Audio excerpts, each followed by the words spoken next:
60살 이상 어르신들이 운영하는 편의점이 신월동에 생겼습니다. 편의점에서 일하며 행복한 인생 2막을 열었다는 어르신들을 만나고 왔습니다. 서울시가 이달 말까지 화재 안전 점검에 나섭니다. 점검 대상은 다중이용시설 1000여 곳으로 스프링클러와 비상구독, 화재 안전시설 등을 조사하고 있습니다.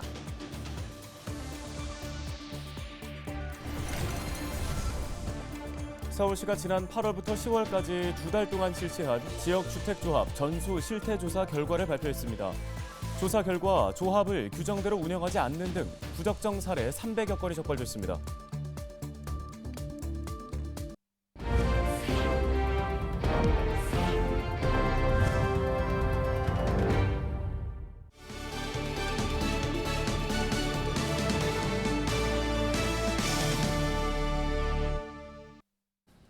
여러분 안녕하십니까? 헬로티비 뉴스입니다. 서울시가 지역주택조합을 규정대로 운영하지 않거나 조합원들에게 운영 내용을 투명하게 공개하지 않은 지역주택조합 300여 건을 적발했습니다. 서울시는 지난 8월부터 10월까지 지역주택조합 사업자 111곳에 대해 전수 실태조사를 벌였습니다. 조사 결과 82개 조합에서 396건의 부적정 사례가 발견됐습니다. 주요 위반 사항은 조합원 모집 광고를 부적정하게 냈거나 총회 의결 없이 주요 의사 결정, 조합 가입 계약 시 설명 의무를 위반한 경우 등으로 조사됐습니다. 적발된 396건 중 행정 지도 대상은 243건, 과태료 부과 대상은 42건, 조합원 모집 부적정 등 고발 대상은 11건입니다. 조사 결과는 정비사업 정보 몽땅이나 각 사업지별 자치구 홈페이지에서 확인할 수 있습니다. 사회적 배려라는 인식이 강했던 노인 일자리 사업이 점차 바뀌고 있습니다. 건강한 노인들이 성취감을 느끼고 또 수익도 내는 시장형 일자리가 늘고 있는데요. 노인 직원으로 구성된 특별한 편의점에 심다혜 기자가 다녀왔습니다. 양천의 한 편의점. 문을 열고 들어가니 60대 어르신이 반갑게 맞이합니다. 어서 오세요. 칠순을 바라보고 있는 김정자 씨는 어느덧 6개월째 편의점에서 일을 하고 있는 어엿한 직원입니다. 김 씨는 출근과 함께 매장을 깨끗하게 청소하며 하루를 시작합니다.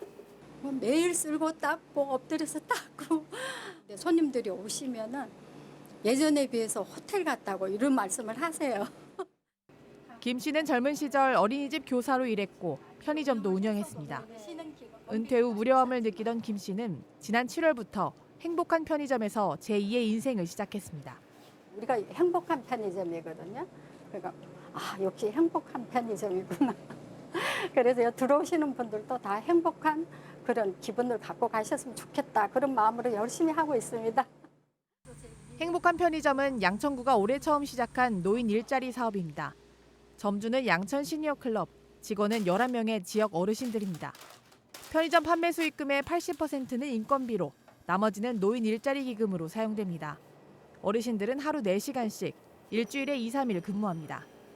사업 초기엔 근무자가 자주 바뀐다는 불만도 있었지만 점차 사업의 취지를 이해하는 주민들이 늘고 있습니다. 행복한 편의점은 이제 어르신들 노인의 일자리 창출의 목적이 이제 가장 크지만 또 이렇게 지역사회에서 이렇게 일하시는 어르신들의 이제 모습들을 보면서 일하는 노년에 대한 이제 젊은 세대들이 좀 더 긍정적인 인식을 갖게 된다든지 이제 이런 것들이 가장 큰 목표이고요. 어르신들은 행복한 편의점 근무를 통해 인생의 활력을 되찾았다고 말합니다. 자신들과 같이 노인이 일할 수 있는 기회가 많아져 은퇴 후 건강한 삶을 보내는 노인들이 늘어났으면 하는 바람입니다. 집에 있으니까 계속 내가 늙음만 이렇게 늙어가는 거를 재촉하는 그런 하루하루 때우는 그런 기분이었어요. 시간들을. 그런데 아주 활력도 있고 모든 이제 그 생활이 자신이 또 생기고 제가 시니어란 거를 가끔 잊어버릴 때가 있어요. 행복한 편의점을 시작한 양천구는 앞으로 편의점과 카페 등 시장 수익형 일자리를 점차 확대해 노인들에게 보다 많은 일자리 기회를 제공할 계획입니다. 헬로티비 뉴스 심다혜입니다. 다음 소식입니다. 서울시가 콜라텍과 고시원 등 다중이용시설에 대한 화재 안전 점검에 나섭니다. 서울시는 이달 말까지 콜라텍 28곳과 고시원 499곳 등 다중이용시설 1,150곳에 대한 화재 안전점검을 벌인다고 밝혔습니다. 이번 점검에서는 스프링클러 등 소방시설 관리를 비롯해 비상구 등 피난시설 실태조사, 피난 대피를 위한 소방계획 수립 여부 등을 조사합니다. 점검 결과 위법 사항이 발견될 경우 과태료 부과와 시정 보완 명령 등이 내려질 예정입니다.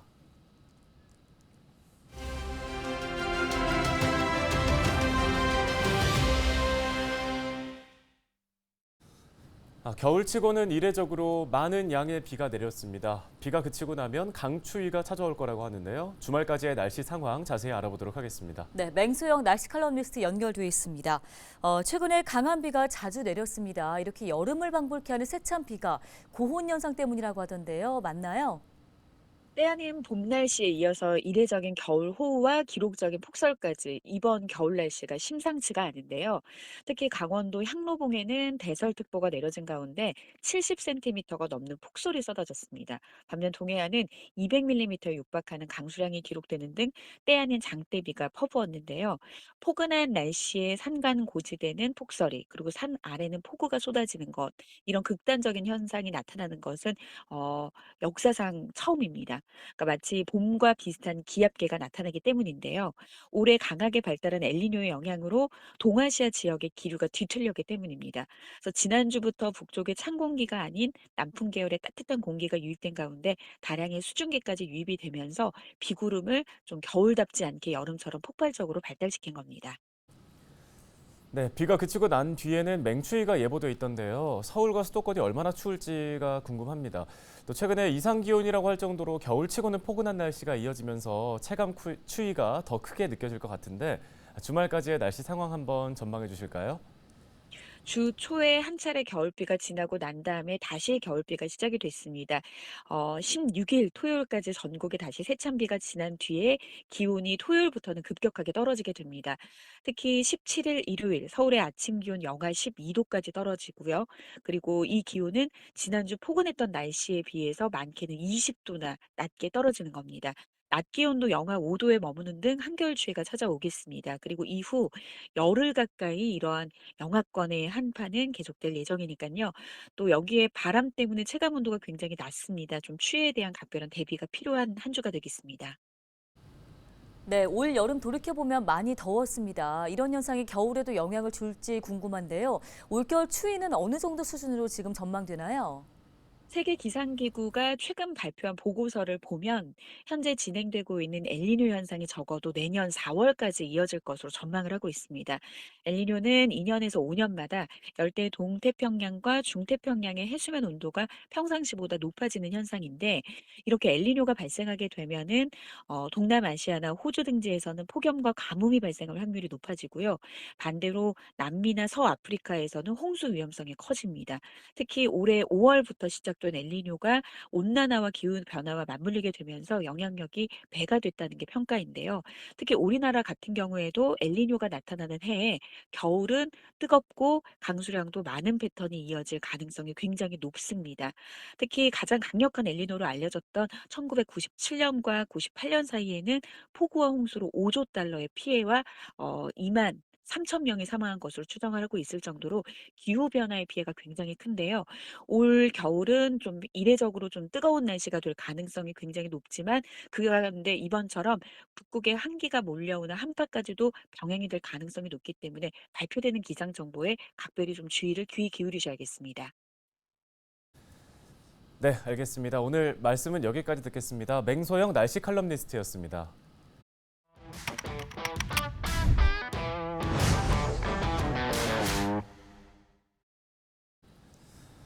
안면도는 꽃지 해수욕장 등이 있어서 충남 서해안을 대표하는 관광지 중 하나입니다.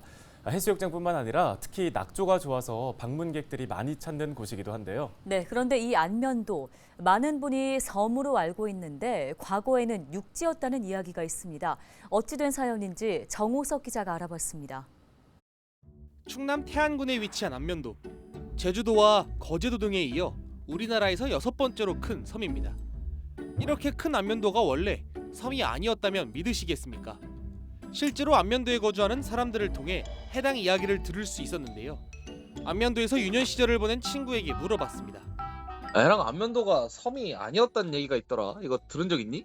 네? 안면도 지금 섬이잖아. 아니, 지금은 그냥 섬인데 예전에. 아, 옛날에 동네 어른분들이 안면도가 서위 아니었다는 얘기는 했던 것 같은데 잘은 모르겠어. 그래서 직접 알아봤습니다. 때는 바야흐로 1638년. 당시 충청도 감사 김육이 정승익이 권유해 지금의 안면연육교 자리를 팠다는 기록이 태안 자료에 남아 있습니다. 뿐만 아니라 다른 서적에서도 이를 뒷받침하는 근거가 많아 안면도가 인공적으로 만들어진 섬이라는 설이 중론입니다. 옛날 서적에 보면은 안면도가 안면 곧으로 표현된 경우가 훨씬 더 많습니다. 곧이라고 할 때는 육지랑 이어져서 뾰족하게 튀어나온 부분을 말하거든요. 그러다가 조선 후기가 되면 이제 안면도라고 하는 지명이 나오기 시작합니다.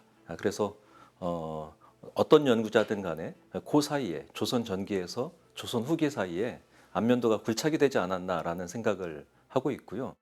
그렇다면 우리 선조들은 왜 안면곳을 안면도로 만들었을까? 이는 굴포운하와 관련이 있다는 설이 많습니다.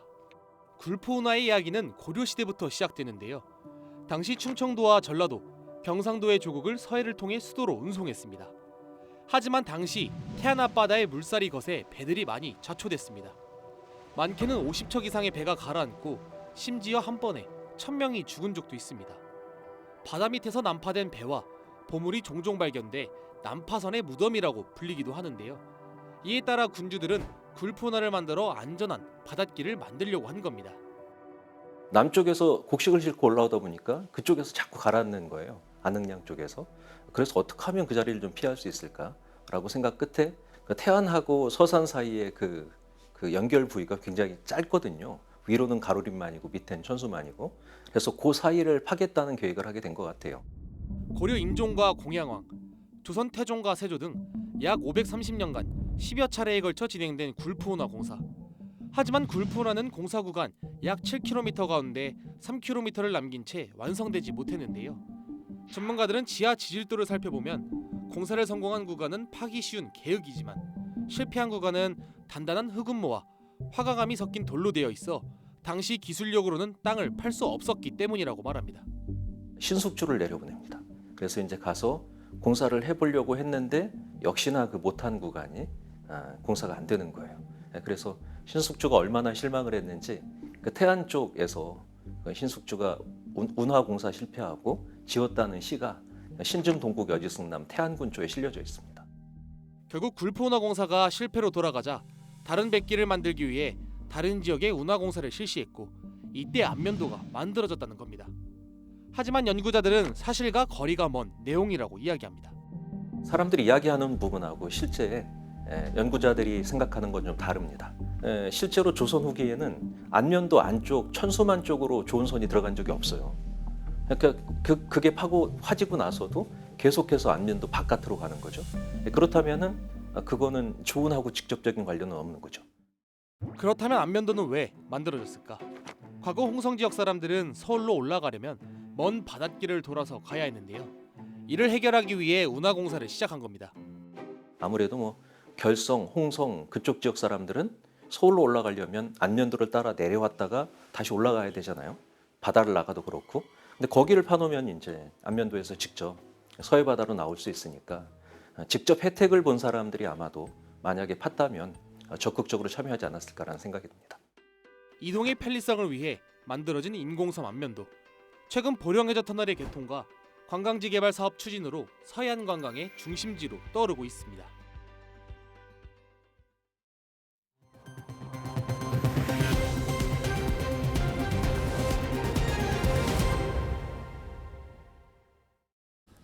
은평구가 오는 21일 2024학년도 대입 정시 전형 합격 전략 설명회를 엽니다. 은평구는 13일 구청 대회의실에서 1차 대입 정시 합격 전략 설명회를 개최한 데 이어 오는 21일 추가 설명회를 연다고 밝혔습니다. 설명회는 서울시 교육청 대학진학지도지원단 소속 목동고등학교 박성현 교사의 강의로 진행됩니다. 주요 내용은 2024 수능 실채점 분석, 수도권 주요 대학 지원 전략 등입니다. 은평구는 21일 정시 합격 전략 설명회를 개최한 뒤 23일에는 1대1 특별 상담을 운영할 계획입니다.